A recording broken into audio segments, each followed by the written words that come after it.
Guys, আমরা এখন তিস্তা নদীর উপরে, পারে, তিস্তা নদীর পারে। আমার সামনে আপনারা দেখতে পাচ্ছেন এই যে 44টি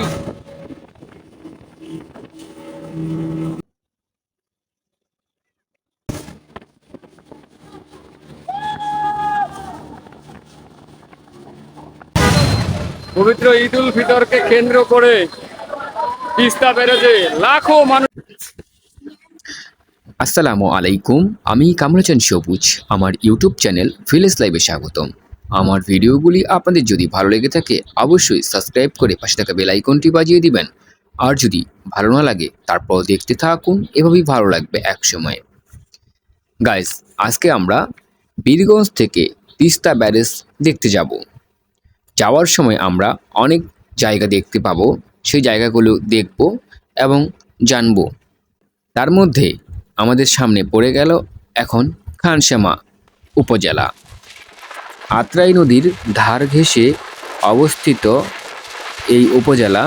তো যেহেতু এই উপজেলার নাম খানসামা, তাই সেতুর নামও খানসামা সেতু, বা অনেকেই এটিকে জিয়া সেতু বলে জেনে থাকে। তো এই খানসামা সেতু সম্পর্কে একটি ভিডিও আই বাটনে দেওয়া রয়েছে, চাইলে আপনারা সেই ভিডিওটি দেখতে পারেন। আশা করি আপনাদের অনেক ভালো লাগবে। আমরা যাব খানসামা সেতুতে নীলফামারী। নীলফামারী একটি জেলা শহর, অনেক বড় একটি জেলা, এবং নীলফামারীতে আগে নীল চাষ হতো, তাই এর নামকরণ করা হয়েছিল নীলফামারীতে বেশ কয়েকটি পিকনিক স্পট রয়েছে, তার মধ্যে অন্যতম নীলসাগর। আমরা এখন নীলসাগরের রোড দিয়ে যাচ্ছি, তবে বেশি দূর আমরা নীলসাগর ঢুকবো না। আমরা এদিক দিয়ে সরাসরি নীলফামারী ঢুকবো। নীলফামারী হয়ে জলঢাকা রোড ধরে আমরা সেচ ক্যানেলের রোড ধরবো। আশা করি আপনারা ভিডিওটি স্কিপ না করে সম্পূর্ণটি উপভোগ করবেন। নীলফামারীতে ঢোকার পরেই আমাদের চোখে পড়ল নীলফামারী রেলওয়ে স্টেশন। আমরা এখন আপনাদেরকে দেখাচ্ছি নীলফামারী রেলওয়ে স্টেশন। শহরের বাইরে একেবারে শুনশান পরিবেশে অবস্থিত নীলফামারী রেলওয়ে স্টেশন। একদম নির্জন নিরিবিলি একটা এলাকা, আর এখানেই অবস্থিত রয়েছে নীলফামারী রেলওয়ে স্টেশন। আপনারা চাইলে বাইরে থেকে এই নীলফামারীতে ট্রেন যোগাযোগও আসতে পারেন। আমরা এখন নীলফামারী শহরের রোড ধরে এগিয়ে যাচ্ছি। আপনারা দেখতেছেন যে এটি হলো নীলফামারী শহর। ঈদের দিন, তাই একেবারেই সব দোকানপাট বন্ধ, আশেপাশে তেমন লোকজনের সমাগম নেই। যদিও একটি জেলা শহর, তারপরও সেরকম লোকজন নেই এই নীলফামারীতে। আমরা এই নীলফামারী দিয়েই আমরা যাব জলঢাকার রোডে। আমরা এখন জলঢাকা রোড ধরে কিছুক্ষণের মধ্যেই ক্যানেলে প্রবেশ করব। ক্যানেলের রোড দিয়ে আমরা যাব দীর্ঘ পথ, তারপরেই আমরা পৌঁছাবো তিস্তা ব্যারেজে। অলরেডি শেষ ক্যানেলের পাশে চলে এসেছি। আমরা এখন হাতের বাম পাশে ঢুকবো। এই যে তিস্তা সেচ প্রকল্প, এই সেচ প্রকল্প দিয়েই এই এলাকার আমাদের জমিগুলোকে সেচ প্রদান করা হয়ে থাকে। এই ক্যানেলের ধরেই আমরা এখন যাব তিস্তা ব্যারেজ। চলুন তাহলে আমরা তিস্তা ব্যারেজ সম্পর্কে জানবো, এটি কত সালে নির্মিত হয়েছে এবং কেন নির্মিত করা হয়েছে এই তিস্তা ব্যারেজ। উত্তর জনপদের বৃহত্তর রংপুর, দিনাজপুর ও বগুড়া জেলার অনাবাদি জমিতে সেচ সুবিধা প্রদানের লক্ষ্যে 1937 খ্রিস্টাব্দে তৎকালীন সরকার তিস্তা ব্যারেজ প্রকল্প গ্রহণ করেন। মূল পরিকল্পনা গৃহীত হয় 1953 খ্রিস্টাব্দে। গাইস, আপনাদেরকে দেখাচ্ছিলাম যে ওই ক্যানেলের কিভাবে সেচ দেওয়া হয়। এই যে আপনারা দেখতে পাচ্ছেন, এই যে গেটের মাধ্যমে এই যে ক্যানেলের দিয়ে এই যে সাধারণ ক্ষেত রয়েছে আশেপাশে, আমাদের ক্ষেতগুলোতে এই ছোট ছোট ক্যানেল দিয়ে আমার পানি চলে যাচ্ছে। দেখতে পাচ্ছেন এখান থেকে এই যে পানি যাচ্ছে পাইপ লাইনের মাধ্যমে, এটা ডাইরেক্ট যে খেতে পড়তেছে, এই যে পাইপ দিয়ে পানি বের করছে। কৃষকরা সাশ্রয়ী, এখানে মেশিন বা আপনার কোনো প্রকার পাম্প ইউজ করা লাগতেছে না, সরাসরি এখান থেকে পানি উত্তোলন করা হচ্ছে। এই যে পাইপের মাধ্যমে কিন্তু পানি চলে যাচ্ছে সরাসরি এপাশ থেকে ওপাশে। এই পাশে খেতে আবাদ করার জন্য খুব একটা সুন্দর সুবিধা, কারণ এখানে কোনো প্রকার মানে মেশিনের ব্যবহার নেই। এই যে এই পাইপ থেকে পানি সরাসরি উত্তোলন হয়ে ওপাশে যাচ্ছে। এখন এখন আপনারা বলবেন কেমনে যায় এটা, এটা কিভাবে সম্ভব?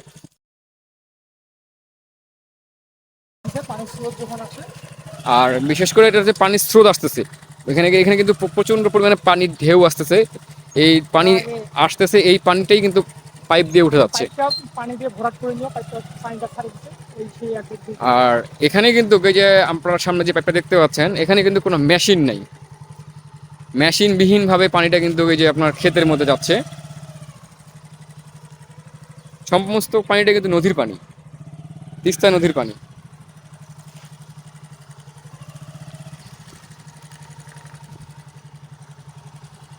ভাই ভাই, এটা পানিটা কিভাবে বেরোচ্ছে? আচ্ছা, পাইপ দিয়ে। এখানে কি মেশিন টেশিন কোনো কিছু আছে? কোনো কিছু নাই, কোনো কিচ্ছু নাই, শুধু ওই পাইপ দিয়েই পানি। পাইপটা ভরাট করে ছাড়ে দেন নাকি? ও, ও আচ্ছা। এটা তো তিস্তা নদীর পানি আসতেছে না? আচ্ছা ভাই, ঠিক আছে। ডালিয়া তিস্তা নদীর পানি। এইভাবে পানি নেন সারা বছর 6 মাস। 6 মাস চলে। এটা কখন থেকে কখন? ও, তখন বন্ধ থাকবে, তখন ওই গেটটা বন্ধ করে দিবে নাকি? বড়টা তো পানি থাকেই, মানে এই গেটটা বন্ধ করে, এটা হচ্ছে আপনার শেষ নালা আর কি। এটা কতটুকু পর্যন্ত চলে গেছে? এখান থেকে কতটুকু, মানে দূরত্ব কতটুকু হবে? 4-5 কিলো। আচ্ছা, ধন্যবাদ ভাই। গাইস, আপনারা দেখতে পাচ্ছেন যে যে আমার এইখানে একটা ক্যানেল দেখতে পাচ্ছেন, এটা কিন্তু একটা গেট, বুঝছেন? এটা সুইচ গেট।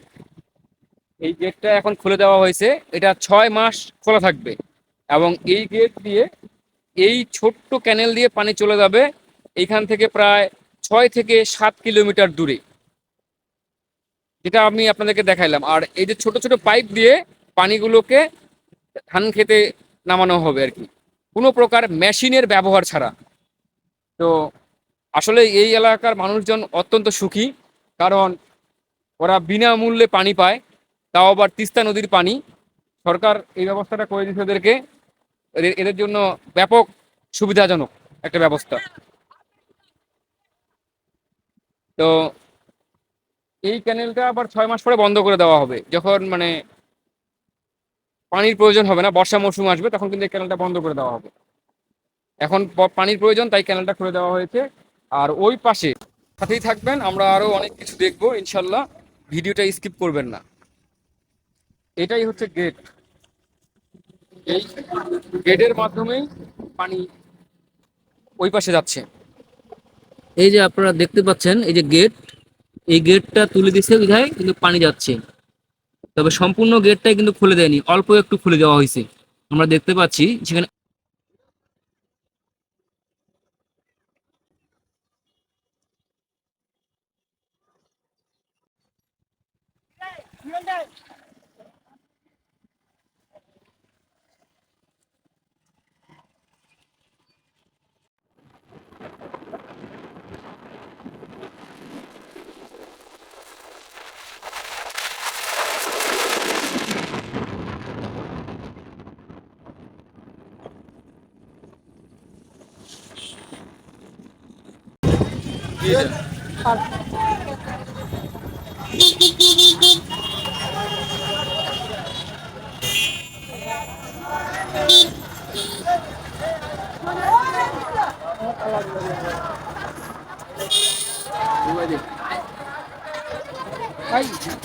এটা পার্কের নাম কি ভাই?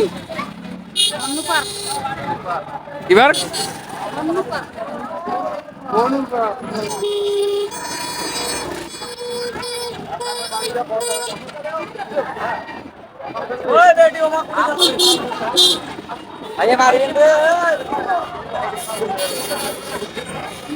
পার্ক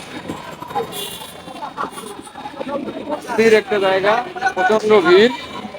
তবে আমরা প্রবেশ করব না ভিতরে, কারণ আমাদের উদ্দেশ্য আরেক জায়গায়। তো এখানে অনেক লোক সমাগম দেখতে পাচ্ছেন আপনারা।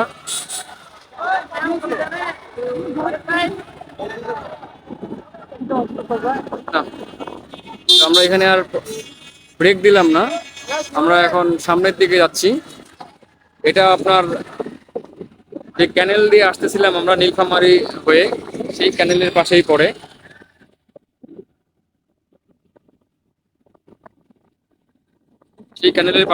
এটা পার্কটা। এখন আমাদেরকে কোন পাশে যেতে হবে? আমরা আবার ডানে যাবো। আমরা এখন রাস্তায় উঠে গেলাম।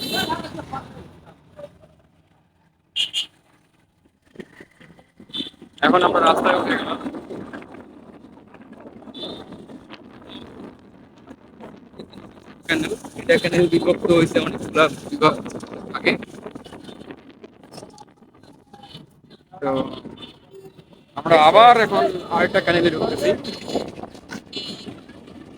মানে গেছে না অস্থির একটা জায়গা, অস্থির লেভেলের।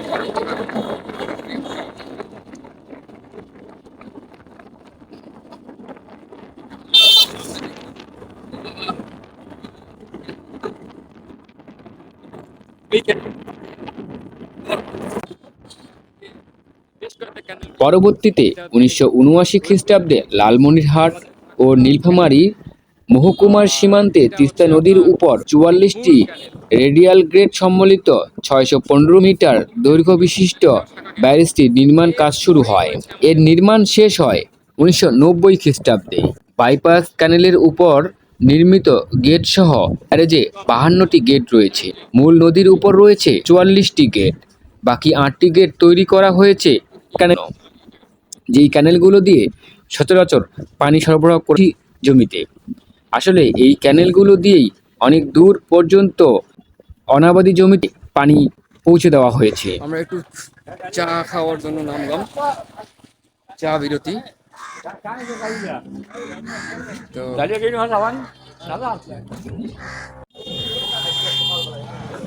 এখান থেকে ডালিয়া কত দূর মামা? 9 কিলো। তো চলে আসছি আমরা।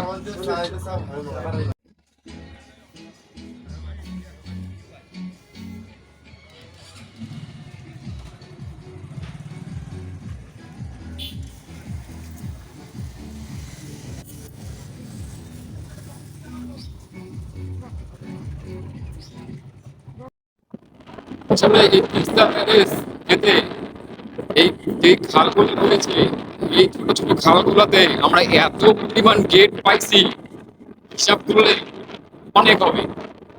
কলকাতাতে তো অনেক রয়েছে, 44টা কলকাতা রয়েছে। আর এগুলোতে কম বেশি প্রতিটা ব্রিজের মধ্যেই গেট রয়েছে 5-6টা করে। তো এর হিসাব করলে প্রায় কয়েকশো গেট হয়ে যাবে তিস্তা ব্যারেজে।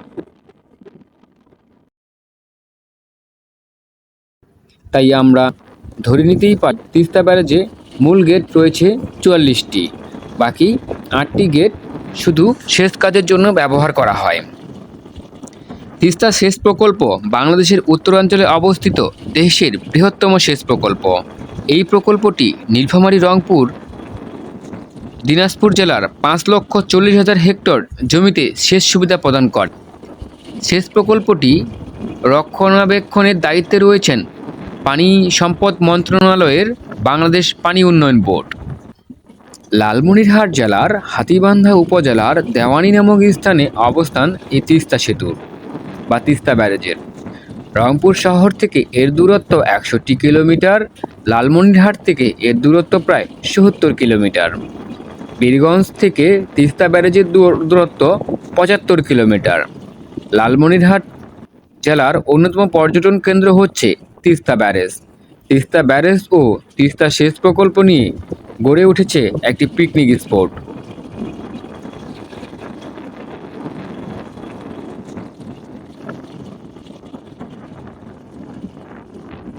সামনেই আমরা দেখতে পাচ্ছি ব্রিজের বাঁধের মুখগুলো দৃশ্যমান হচ্ছে ধীরে ধীরে। আমরা একেবারে অপোজিট সাইড দিয়ে ঢুকছি পিছনের। তো এটা চর, এই সমস্ত চর এলা নদীর চর পড়ে গেছে এখানে। আমাদের সামনে দৃশ্যমান সেই তিস্তা সেতু। এখন তিস্তা সেতু দিকে অগ্রসর হচ্ছি, ভিতরে যাব।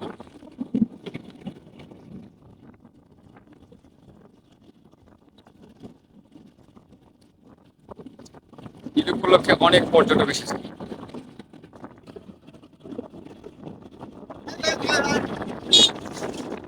High high high high.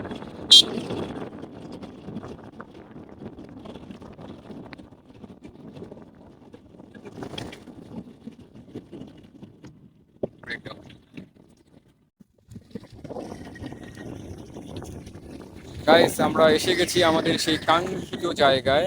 ওই যে অত উপরে দেখতে পাচ্ছেন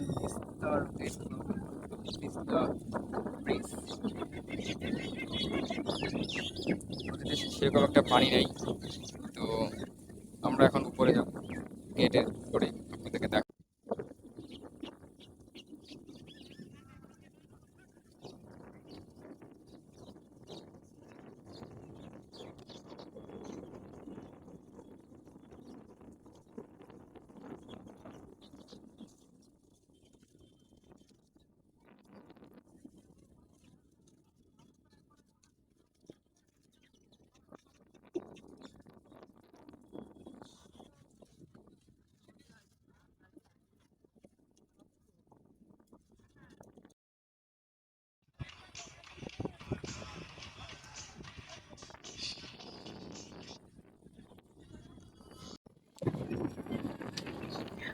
প্রাকৃতিক সৌন্দর্যে ভরপুর তিস্তা ব্যারেজের উজানে বাঁধ দিয়ে ঘেরা কৃত্রিম জলরাশি, সেচ, বাইপাস খাল, বনায়ন ও পাথর দিয়ে বাঁধানো খাল এক মনোরম পরিবেশে সৃষ্টি করেছে।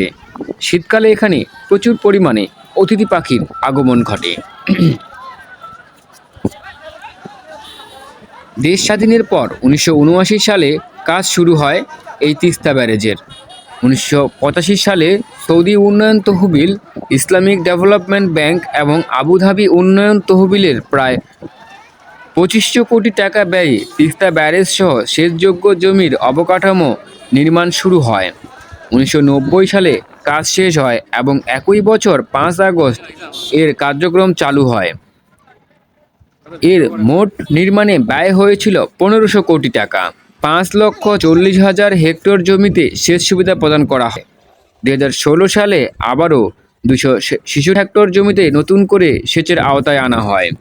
আপনারা যারা রাজধানী ঢাকা কিংবা অন্যান্য শহর থেকে তিস্তা ব্যারেজে যেতে চান, তাহলে আপনাকে প্রথমে লালমনিরহাট অথবা নীলফামারী যেতে হবে।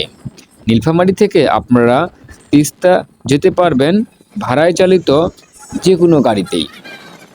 ভিডিওটি ভালো লাগলে অবশ্যই আমার চ্যানেলটিকে সাবস্ক্রাইব করবেন। তবে নীলফামারী থেকেই আপনারা তিস্তা ব্যারেজ যাওয়াটা আপনাদের সুবিধা হবে, কারণ নীলফামারী থেকে তিস্তা ব্যারেজ খুব কাছেই, বেশি দূরে নয়। চলুন আমরা তিস্তা ব্যারেজের ঘোরাঘুরির ভিডিও দেখব এবং তিস্তা ব্যারেজ দেখব।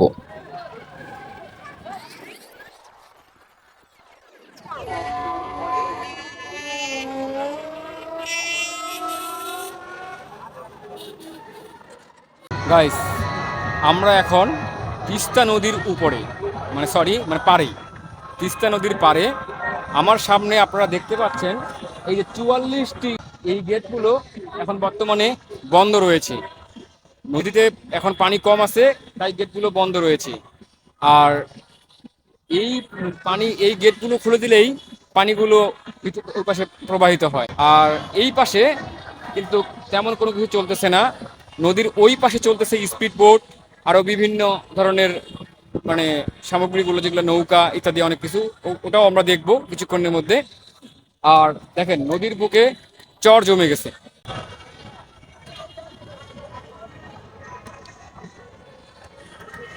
আপনারা দেখতে পাচ্ছেন নদীর বুকে চর জমে গেছে, পানির কারণে ঝাপসা দেখাচ্ছে, কারণ পানিটা সাদা, পানিতে সূর্যের আলো পড়ছে, যার কারণে ঝাপসা দেখাচ্ছে। বিশাল বড় একটা নদী কিন্তু তিস্তা নদী, এটাই হচ্ছে তিস্তা নদী। আর আমরা আজকে আপনাদেরকে সেই তিস্তা নদী দেখাচ্ছি। এই 44টি জলপ্রপাত খুলে দিলে আমাদের উত্তরবঙ্গে পানি ঢুকে। আর এখন বর্তমানে বন্ধ করা আছে, কারণ এই গেটগুলো খুলে দিলে রংপুর, তারপরে কুড়িগ্রাম, এই অঞ্চলগুলো সব ডুবে যায় পানিতে প্লাবিত হয়ে, যার জন্য গেটগুলো সচরাচর খোলা হয় না। তবে এখান থেকে সেচ ব্যবস্থা করা হয়, সেচের লাইনগুলো ওই পাশে দেওয়া রয়েছে, যার জন্য গেট বন্ধ করে রাখা হয়েছে, সেচের পানিগুলো ওই পাশ দিয়ে যাচ্ছে। তো চলুন আমরা ওই পাশেটা দেখবো। এর এই পাশে এসে দেখতে পেলাম স্পিড ও নৌকা চলছে, আর সবাই সেটা উপভোগ করছে। আমরা দাঁড়িয়ে দেখলাম, তবে স্পিড বোটগুলো যেভাবে খেলছে মনে হচ্ছে দুটোর সাথে কিছুক্ষণে যাবে, কিন্তু না, স্পিড বোটের চালকগুলো আর আপনারা এই স্পিড বোটে চড়েই নদীটি ভ্রমণ করতে পারবেন। তবে শেয়ারিংয়েও ভ্রমণ চাইলে আপনারা রিজার্ভ নিতে পারবেন। শেয়ারিংয়ে 50 টাকা। আর এই স্পিড মনে জেগে উঠল স্পিড বোটে চড়ার, তাই চেপে বসলাম স্পিড বোটে। আমরা স্পিড বোটে চড়েছি, আমরা নৌকা, আমাদের স্পিড বোট চালু, এবং আমরা ঘুরে আসব 44টি গেট ঘুরিয়ে নিয়ে এসে আবার এখানে। ভাই একটু আমাকে ভিডিও করতে। তবে আপনারা যারা এখানে আসবেন অবশ্যই স্পিড বোটে চড়ে করবেন না, কারণ বিশাল এবং অনেক আনন্দ স্পিড বোটে চড়ে এই নদী। আমাদের স্পিড বোট চালু হয়ে গিয়েছে, আমরা এখন 44টি গেট দেখে আসব, সাথে আপনারাও দেখবেন। প্রচণ্ড চলছে আমাদের সেই স্পিড বোট, নাম যেমন স্পিড বোট, গতিও তেমন প্রখর। আসলে এর আগে কখনো স্পিড চড়া হয়নি, জীবনে প্রথমবার স্পিড বোটে আমাদের এদিকে তেমন একটা নদী নেই, যার নৌকা বা স্পিড বোট তেমন একটা নেই। তবে এই তিস্তা নদীটি এখানে বা বিনোদনের জন্য রাখা হয়েছে। তবে চড়ে ভালোই লাগলো, অনেক আনন্দ পেলাম, সব চড়তেছে এবং অনেক মজা করতেছে। ওই যে দেখতেছেন একটি যাচ্ছে, ওটি আবার আপনার মেশিন চালিত নৌকা। যারা ভিডিওটি দেখতেছেন, এখনও যদি আপনারা আমার চ্যানেলটিকে থাকেন অবশ্যই সাবস্ক্রাইব করে দিবেন, আর লাইক না, আর নিত্য নতুন আপডেট পেতে অবশ্যই বেল আইকন বাজিয়ে দেবেন।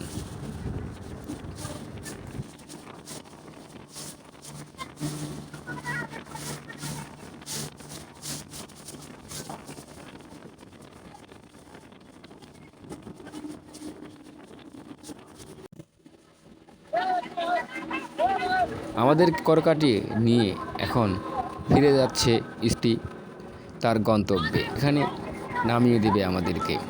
তবে দুর্দান্ত চলছে স্পিড বোট, মজা লাগছে অনেক, আবার ভয়ও লাগতো, দুলতেছে স্পিড বোটটি মাঝে মাঝে অনেক, কারণ সাথে 4-5টা স্পিড বোট চলতেছে, পানির ঢেউ হচ্ছে, যার কারণে মাঝে মাঝে স্পিড বোটটি দুলতেছে ধাক্কা খেয়ে। আমরা কিছুক্ষণের মধ্যে পাড়ে চলে আসব, পাড়ে এসেই নেমে পড়ব। তার মাঝ রাস্তাতেই স্পিড বোট ব্রেক করে দিয়েছে। আমরা 3 জন সামনে দাঁড়াইছি, পিছন থেকে ড্রাইভার আর পাচ্ছে না, তাই তিনি স্পিড বোট। মজাটা কিছুটা হলেও শেষ হয়ে গিয়েছে, এখন আর নেই। স্পিড বোট হালকা হালকা ভাসতে ভাসতে থামলো। অবশেষে আমাদেরকে নেমে যেতে, কারণ আমাদের 50 টাকার ভাড়া শেষ। আবারও যেতে চাই তাহলে আবার নতুন করে আবারও উঠতে হবে স্পিড বোটে। এখানে আমরা বাইক রেখে এখন আমরা বাইক নিয়ে বের হব। ফিরে যাওয়ার পালা হবে নিজ গন্তব্যে, বাড়ি। মানে বাড়িতে। আমার ছেলে বলতেছে যাও। পুলিশ ক্যাম্প আপনারা দেখতেছেন। যাই হোক ভাই, আর গেটটা ব্লক এটি করে হলো দিল। থেকে প্রবেশ পথ। আমরা একটু তাই ভিতর থেকে এখন আবার ব্যাক হচ্ছি। তো আমরা গেটের কাছে এসে দেখতে শুরু করে দিয়েছে।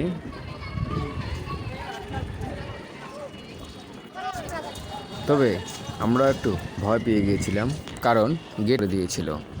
তবে অবশেষে গেটটি খুলে দিল। এদিকে প্রচুর জ্যাম, তাই ওই দিক আসতে দিচ্ছিল না। কিন্তু না, যে আমাদের বাড়ি এই পাশেই, আমাদেরকে তো আমাদের এ পাশেই আসতে হবে। মাঝখানে অবশ্য আমরা একটু থমকে চেঞ্জ করতে চাইছিলাম যে অন্য পাশ দিয়ে ঢুকবো, কারণ এ পাশে পর্যন্ত উপায় নেই। একটাই রাস্তা এই নদী পার হওয়ার জন্য, এই তিস্তা ব্যারেজ। তিস্তা ব্যারেজের উপর দিয়েই নদী আসতে হবে, আর কোথাও কোনো রাস্তা নেই। আছে, সেটা অনেক দূর ঘুরে আসতে হবে সেটা। তো এখানে মেলা বসেছে, প্রচুর লোকজন ঈদ উপলক্ষ করে এখানে মেলা।